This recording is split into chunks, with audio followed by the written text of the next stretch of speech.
the rest of the kids, we could skate backwards downhill, and he hardly knew how to put them on. He had a terrible time with roller skates. He did not like them. So did you just sort of grow up on skates? I mean, did it come natural to you from early childhood? Probably so, but we had little ponds. My dad would take us ice skating. So you did a lot of ice skating and We did roller skating. a lot of ice skating, yeah. Because Dad knew all the little ponds. And your skating was just on the natural ponds that would freeze over in the winter time. Then freeze over and make wonderful little skating ponds. And I remember one, there were two kind of together in a stretch of straight in between, and we, if the wind was in the right direction, we'd unbutton our coats and hold them this way, and the wind would blow you rip-roaring down to the other. Then you had to fight to get back, I can remember doing that. It was a lot of fun to open your coat and go have the wind blow you down. Well, the only ice skating I ever did that I can remember was on ponds around Cindy's house when we would go up to Massachusetts after Christmas. Well, when I was a kid, we had that big roller skating ring at Keystone Park. Did you? Yeah, and we went, and we were allowed. Dad would take us. Marion, no, she didn't want anything to do with it, but Millie and I loved rink skating. Dad would take us at 7 o'clock or something like that, and then he would be there at 9 o'clock right on the dot, or be sure to be there before. I think it went on probably until 9:30, 10 o'clock to skating. Right. So Millie and I learned to rink skate. Marion never, she didn't care about stuff like that. Did you kids bicycle much when you were growing up? Yes, we did, because we had bicycles. We couldn't afford them.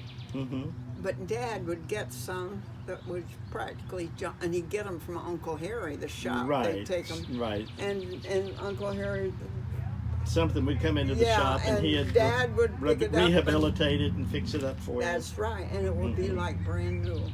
I mean, and we were thrilled. Sure. We had bicycles. Yeah. Plenty of bicycles. Yeah, bicycle was very important for me growing up. I had a cousin who lived on the other side of town, about 4 miles away. But by the time we were in our early teens, we were commuting back and forth to do all our weekend visitation with each other. Yeah. Do you remember Athens? You remember our talking about Mile Hill? Mile Hill, remind me. The Catholic Church was at the top, and then that small hill, but it was, I mean, you could get going pretty damn good speed down there. Yeah, I remember that hill. Yeah, that was one of our favorite roller skating. But we'd station a kid down to watch for cars, because that was the through street at the end of the hill. So there was somebody down there to caution us or stop the cars. And the skates didn't usually have much in the way of brakes. They had no brakes. What you did, you either fell down, you just bail collapsed. out. You bail out. You just hit the grass. Look for some grass. You look, if there was a piece of grass, you ran on it and then kept running with the skates going on the grass, or you'd stop pretty darn soon in that situation. If I stayed on that track on that bicycle, we were going to have a smasher. You right bail there. out. You bail out. Bail out. Let the damn bicycle take the hit. I didn't stay on it. I just bail out. Right. Marion was never lady bicycled. I mean. Yeah. Ladylike. Yes. Ladylike. Yeah, that's different. And Millie and I was the worst. I mean, we were the roughnecks. Millie didn't have quite the guts. There was ladylike bicycling, and there was tomboy bicycling. Yeah. I was the tomboy. Marion was the ladylike. And not only that, if I did anything wrong, she'd be the first one to tell Mom about it. So Mom would say, "Now what is this your sister's talking about? You tell me." And it's hard to admit what you did. Right. But what's that? That's a car out there with a bad muffler. Got something wrong with it. Hiccups. Hiccups. No, Levon, that seems years and years ago. Those days. But you know, those memories are what makes up our life. Oh, that's it. That's it. That starts the book and keeps on going to the end. I know. And the kind of amusing aspect of it is that the older we get, you know, our short-term memory gets worse and worse and worse. Can't remember whether something happened yesterday or a week ago. 2 hours ago. But the interesting thing is that all those things that happened 50 years ago seem like they were just last week. Yeah, something triggers it. Something triggers it. Yeah. Yeah. I remember Paul, he must have been a cutter. He and that gang of boys he traveled with. And Mother Perry said, oh my, he gave us headaches. His dad was pretty heavy-handed. If he hadn't been, I don't know. But you know, they were a gang of boys, 5 or so. I think Mother Perry said it was 5. And the one thing that I remember that they did, I thought, how awful, you know.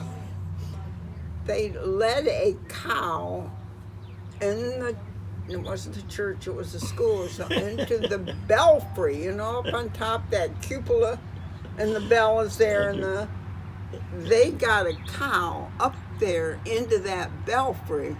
Well, all of them pushing. They could practically carry it, how do you get a cow down? That was the problem. They had one hell of a time getting that cow out of there. I can imagine.